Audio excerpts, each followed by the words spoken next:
What up, everyone? Happy 1 year YouTube anniversary to me starting The Artist's Way, and happy 1 year anniversary to the most popular video on my channel, which is basically a video essay of me practically hyping myself up and therefore encouraging others to get into the right mind space for The Artist's Way. So to celebrate the 1 year anniversary, I decided that it would be best to tell you why I actually don't like this book. Now, I am not here to yuck anyone's yum. If you genuinely love The Artist's Way, you've gone through it multiple times, and you feel like it has changed your life for the better, it has improved your creativity, it has improved your practice, and you feel that it is a very good self-help guide slash book, it's a great program, you are free to have that opinion. It's just that as a creative person myself, I merely wanted to do The Artist's Way out of curiosity and to see if it was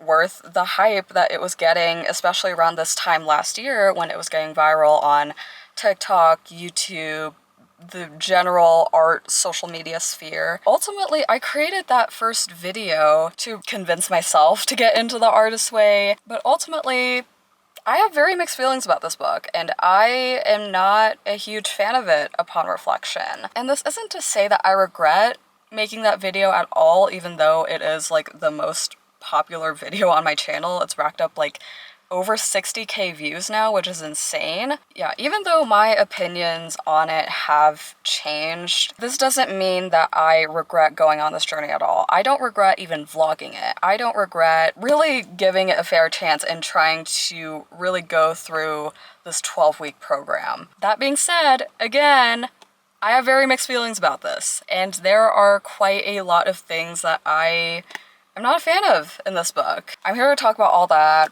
all the pros, all the cons, but before we really dig into my reflection and critique, I want to say thank you to everyone who found my channel through The Artist's Way, and again, especially that first video. That video gained a lot of likes and a lot of love and a lot of very supportive comments, as well as some, critiques and very critical comments that I have taken into account. And to everyone who watched the vlogs, again, I just want to thank everyone who has watched these videos, has commented on it, has gone through their own Artist's Way journey and has benefited from it. I've seen a lot of comments under my videos saying how much they love The Artist's Way, how much people have really gained a lot out of the experience. So this video is not in any way to be dismissive of that or to be, negative about that. This is merely my opinion, my reflection on my personal experience. Even though it's kind of a surprise 180 from where I was a year ago. I don't know, ultimately I just want to make this video to really bring this chapter to a close and move on to my next creative journey as a postgrad student. Things that I liked about The Artist's Way. I will say that the morning pages and the artist dates are pretty good non-negotiables. I did feel that with the morning pages, there was a lot of resistance on my end, especially as the weeks went on, but also as I, went through my first semester of college as a senior. I was working on my thesis, I was writing a lot, I already had to do so much reading and writing for class that it was honestly quite hard for me to get into the morning page mindset for The Artist's Way. Don't get me wrong, I think the great benefit of morning pages is that you get to fill up an entire notebook easy, like this. The majority of this book, up to I think the last 12th of this book, I filled up most of it. And this was even with me skipping days and skipping doing the full 3 pages and instead doing 1-page, 2-page journal spreads. So that's one positive. As for the artist dates, again, I think they are a great non-negotiable, especially for people who want to go out and explore things but aren't really comfortable doing it on their own. I will say that artist dates can be quite expensive, especially if you live in suburban America. I'm literally like parked at a mall right now and like, I don't know, I just wanted to film in a car just to like be as loud as I want and not be self-conscious about it. Hello. But yeah, if you live in suburban America, it's not very walkable. You have to have a car to, you know, go wherever you want to go. And even if you have a public transit system, it's not always reliable. There's not a lot of places to explore without at least spending some money. I mean, coffee shops, you have to pay like $5, $6, $7, even $8 just to, you know, have a cup of coffee and simply exist in that space. Parking can get pretty expensive, especially if you're going from like a more suburban area to the city. But even though I did go on artist dates and I think they were enjoyable and insightful for the most part, I'm not gonna lie, my wallet in tears. My wallet was crying. Like, my wallet was crying, but my soul was slightly more happy in the sense that I was able to get out of the house. I think it is this sort of mindset of like abundance that is hard to get used to, especially if you come from a low income background like me. So, you know, it doesn't feel good to spend that much money merely for experiences, but I don't know. I think it was memorable. I think it was worth it, but again, it's just something that I have mixed feelings about. As for the assignments in this book, I feel that, at least for the first few weeks, the assignments are very much based in reflection and, you know, digging back into your past and really thinking about the memories that you've had or anything that has basically blocked you from wanting to pursue a creative career or a creative path or even a hobby. Some of these activities, they are a bit repetitive and a bit redundant, at least to me, because it does involve me going back to memories that I have already made peace with and memories that I've, you know, sifted through in my head over and over again, even before going through this program. Getting past this idea of like the starving artist or, you know, genuinely believing that art isn't going to be a viable career or a viable path for me, that is a conflict that I had a bit earlier in life that I believe that I have now come to terms with and I've come to peace with. I mean, when I was in high school, like, my family wasn't really supportive of me being an artist, even though I had been an artist my entire life. And now I have a Bachelor of Fine Arts and I've done 2 internships in a creative field with a creative job. So, you know, I am more than content with where I am in life when it comes to getting past this conflict of believing that I'm a starving artist or believing that art isn't a viable option for me to pursue. The reflections in this book, I think, are great as a time capsule. I think it's great to, you know, record these thoughts and record these reflections and look back on them. Like 5 years from now, you know, my opinions on art and creativity will probably be different from when I went through this program, and they might be different from where I am now in terms of my creative career and my creative path. I definitely realize that I have a knack for collaging, and I really do like the collaging assignments that Julia Cameron has in this book. Just like cutting, pasting photos and images and just slapping them together on a piece of paper is like, it's so fun. It's so fun. There is a lot of noise going on right now. What is happening? Alright, now let's get into the things that I don't really like about this book. This is like a double-edged sword regarding the non-negotiable of morning pages. Even though I will admit that morning pages have helped me, it isn't really helpful for other people. And as much as Cameron says that it is a non-negotiable and that everyone is capable of doing morning pages, you know, 3 pages every time you wake up, it's just not viable for everyone, including myself. And, you know, in that first video, like, I tried to convince myself that, you know, I was capable of doing 3 pages every morning once I woke up, but, you know, it was still really hard to even commit to that because it takes a while to get those 3 pages done. Like, for me, it takes 45 minutes, like 15 minutes per page. And that is not the kind of time, stamina, and energy that I can commit to every single day for the rest of my life. Like, that is just not feasible, even for, I guess, the average person.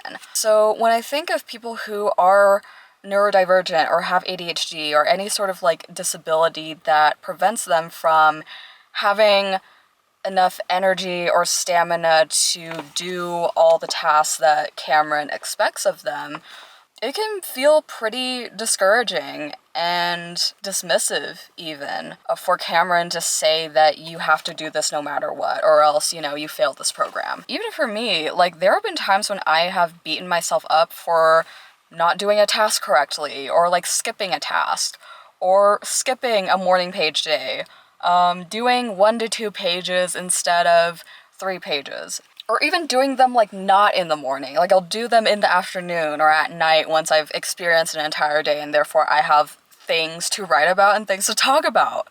So it's a sort of like very militant mindset that Cameron is encouraging, which again may help people develop a routine and be disciplined in, you know, doing the tasks and doing the work. But for some of us, it just creates further restriction, and it's a type of militancy and a type of strictness that doesn't align with us, and that's totally fine. But again, it just means that this book isn't for you, isn't for me, isn't for us. The first few weeks of The Artist's Way were pretty good. There was, you know, smooth sailing, did have a little bit of like resistances and conflicts along the way, but, you know, I was able to get through each week pretty much okay.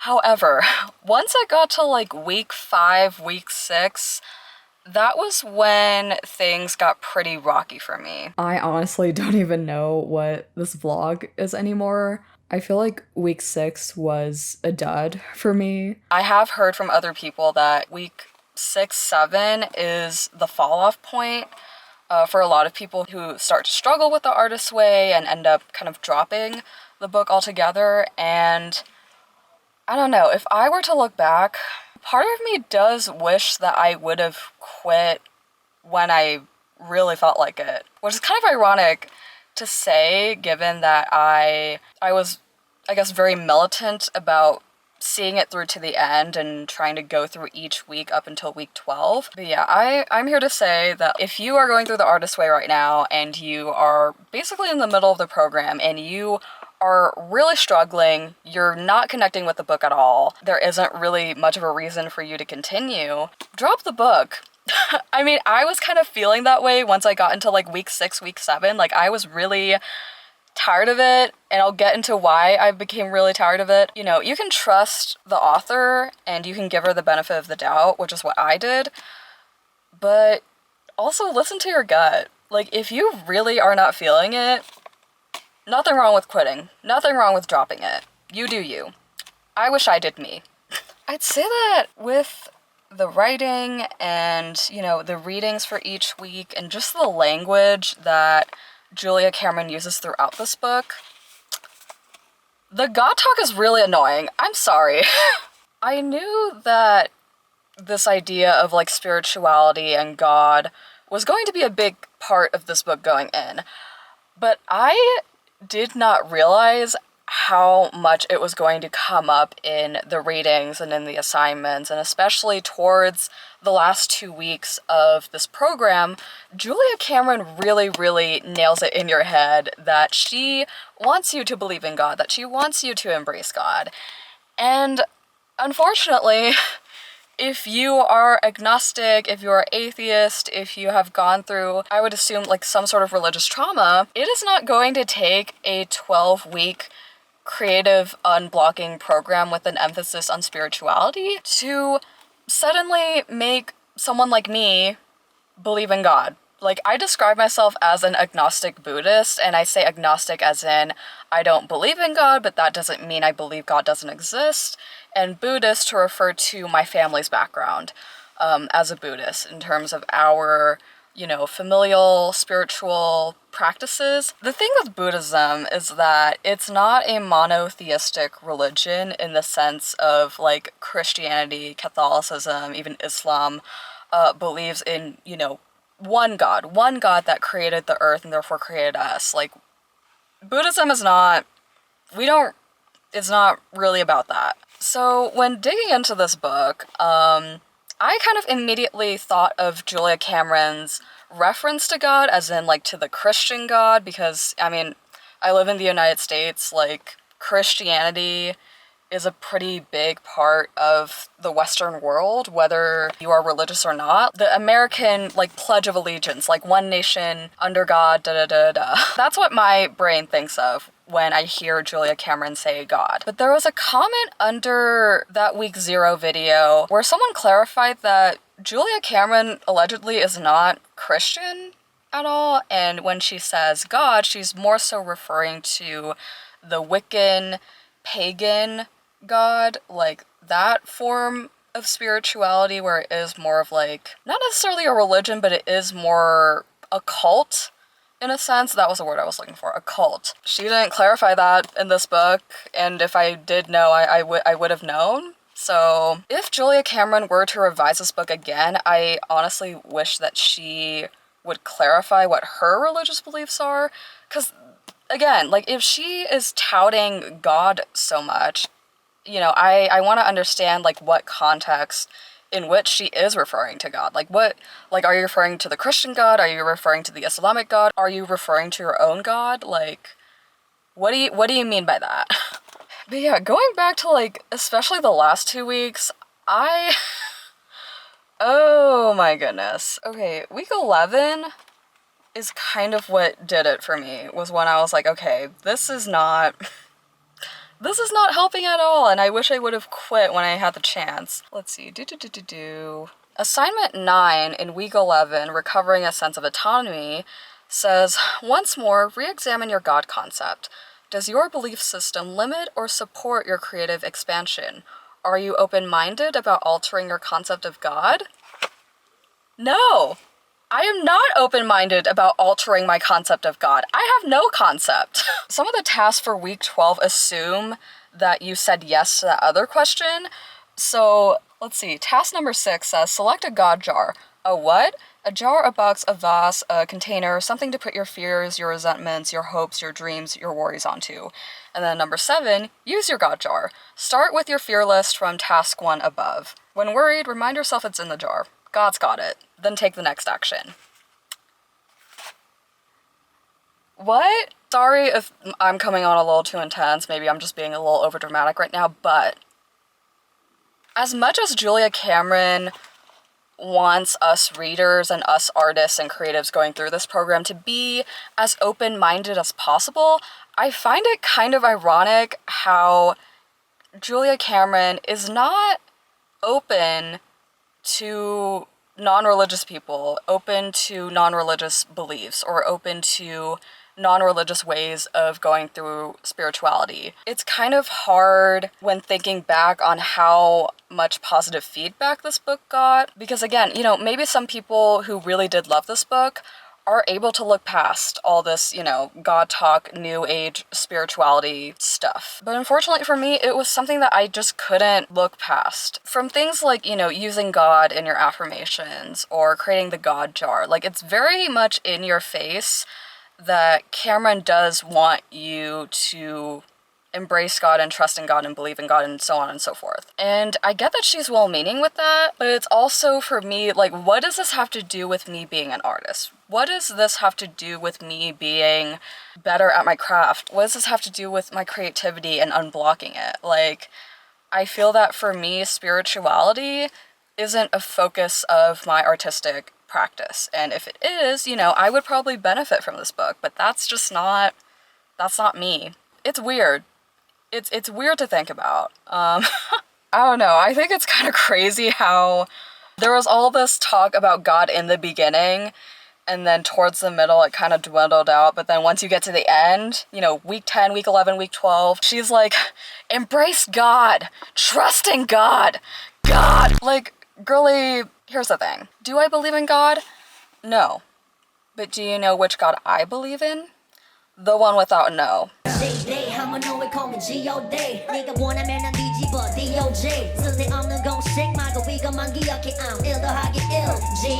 It's, what day is it? August 17th, which means it's August 18th over in Korea, which means it is G-Dragon's 36th birthday. So by the time that I'm recording this, happy birthday, GD! Happy birthday to Kwon Ji-young. my idol of all idols. So there you go, Miss Cameron. You wanted me to believe in God? Here it is. This is technically the God that I believe in, even though he's not a god. His name is just spelled similarly to it. Hope you guys enjoyed this video. Again, happy 1-year anniversary to the most popular video on my YouTube channel, which is probably a video that I am not very proud of making, but I don't regret making it at all, and based on the comments and the analytics and everything, people seem to really like it, so I'll still keep it up. More videos on the way. I am gonna switch to more, I guess, like vlog lifestyle content, but I am definitely still into video essays, but again, that's just something that I have to really finagle more with. Is that even a saying? Like, finagle? I have to finagle it? I'm gonna go home, get some food in my stomach. I will edit this video. I don't know when it's gonna come out, but hopefully before the end of August. I finally am free from the clutches of academia and being a student, and now I'm on to figuring out what the heck I even am outside of school. So come along with me for that journey. And to everyone who tuned into this video, who tuned in to even my Artist Way series, thank you so much. Again, thank you, thank you, thank you. I will see you guys next time. Bye.